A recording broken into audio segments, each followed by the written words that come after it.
عمران یو سړی دی هغه صفت پکې نو سوا د دې نه چې د پیرنګیانو یو لوبه ده چې هغې ته کرکټ وایي دی د هغې بالرو غونډس که بیا لږه چرته ښه غورځول نور هېڅ نشته که بل صفت پکې شته سید نه دی پیر نه دی ملا نه دی اولیاء نه دی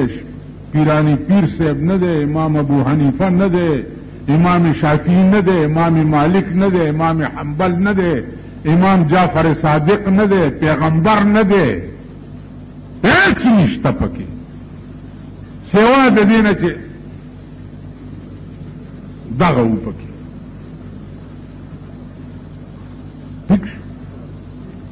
ځواني لږه ښه ده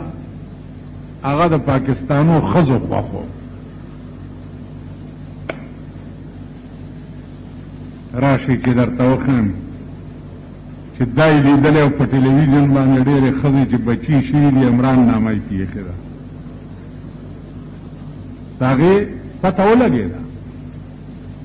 هغه وکړه یهودنه ښځه چرته ای مسلمانه کړه یا هر څه چلي چې وکړو په پاکستان کې هره ورځ اخبارونه ګوره بل څه نه ډک نه دي یو ویر جوړ دی دا ولې پاکستانی ښځې وایي چې عمران یهودنه ولې وکړه مونږ ولې پاتې شو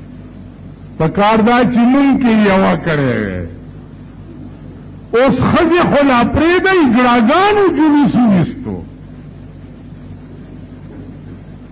و په شرمېدنو شو شرمېږي داسې شرمېدلي ملک کې اوسېږي او داسې شرمېدلي ملک کې پیدا یې اجراګانو جلوس ویستو چې عمران په یهودو کې ښځه ولې کوله مونږ کې یو اجرا به یې کړی وی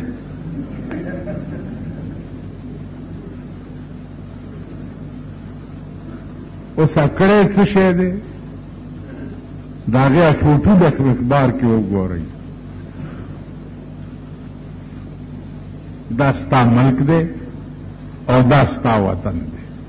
دا ستا د ملک اخبارونه دي بل څه پکې نشته په اخبار کې به دا ونه ګورئ چې پاکستان کې فلانی ترقي وشوه فلانی جهاز جوړ شو فلانی بیړه جوړه شوه دا به ونه ګورئ فلانی توپه جوړه شوه فلانی ټینک جوړ شو په فلانی ملک باندې انشاءالله حملې دپاره تیاري ده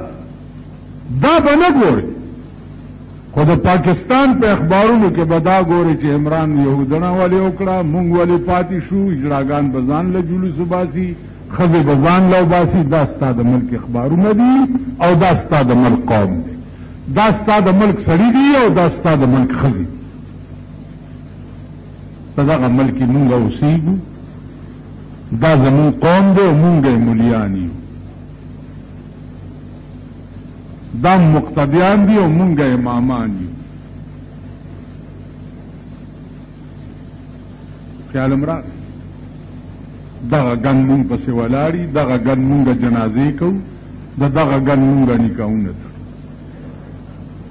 پروسه کال مې یو نکاح تړلو هغه هلک ته مې دا جنۍ دې قبوله کړې ده ویل مال داسې مه وایه ما قبوله کړې وه او قبوله مې کړه ویل مال د ګډې زویه دا بل ټکې وکړه ویل ستا د ملک نوجوان طبقه دومره هم نه پوهېږي هره ورځ داسې خبرې مې غوږ ته راشي پرون یو سړی راغی وی زما یو دوست دی او هغه ټلیفونونه خلکو ته کوي چې ما ښځه پرېښوه ما ښځه پرېښوه ما ښځه پرېښوه ما ښځه چا ته ټلیفونونه کوي ور بد دوستانو ته کوي چې ما ښځه پرېښوه دا یې پرېښوه که نه وایي زه څه خبرې ویل نه طلاق وشو که نه مال ته ما ته په پښتنو کې هغه غیر طلاقي وښایه پښتنو کې خو 99% طلاقیان خبرې د پاسه وایي چې زه به طلاقیم که نه خو چې خبرې کوي پښتانه په اجرا کې خبرې د پاسه وایي زه به طلاقیم په ما به ښځه طلاق کوي خبرې د پاسه 99% دا د سور بچي طلاقیان دي یا طلاق دی لا شوی د چا دی یعنی دا چل سره مال دا چل دا دی چې دا ټول بې کلمې پیدا دي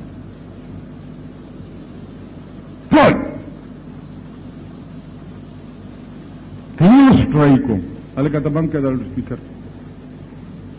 اوس نه ښځې چې دا ټول بې کلمې پیدا دي دوی په څه پوهېږي چې طلاق په څه کېږي او غیر طلاق په څه کېږي طلاق دومره نازک لفظ دی دومره نازک که په ټوکو کې دی وویم طلاقېږي ښځه که د شرابو په نشه کې دی وویم ښځه طلاقېږي نن 99% خلق طلاقیان او طلاق ښځې ساتي لګیا دی دومره ګنده ګنده زما چونکې لږ شهرت زیات دی نو دا خلک وایي چې دا ډېر لوی ملا دی حالانکې زه په هېڅ نه پوهېږم نو پرون یو راغی چې 2 لکه روپۍ مهر مې ښځې ته لیکلی دی او ښځه مې پرېښو یو کال ما سره تېر کړی او ښځې ما ته هغه مهر معاف کړی دی اوس ما نه مهر کېږي که نه کېږي مالتا چې ورته لیکلی هغه په څه شي دی دا په سټام دی او مال هغې چې درته معاف کړی دی ویل د شپې هسې ما ته یې غوږ کې ووایي چې معاف مې کو دومره هوښیار و ما ورته ویل بچیا اوس څه وایي وایي هغه وایي چې ما نه دی معاف کړی مال کړه دې پړه کوچوین دا 2 لکه روپۍ به ورکړې تا سټام لیکلی ورکو هغې درته غوږ کې ووایي ستا وس ته 2 لکو روپو چې تا لیکل وی چې نه ولې دې لیکل هغه وخت کې لیونی وي بې خوده وي مهر دا عوض د بزعې دی کړه دې چوي او کور دې ورانېږي مهر به وله ورکې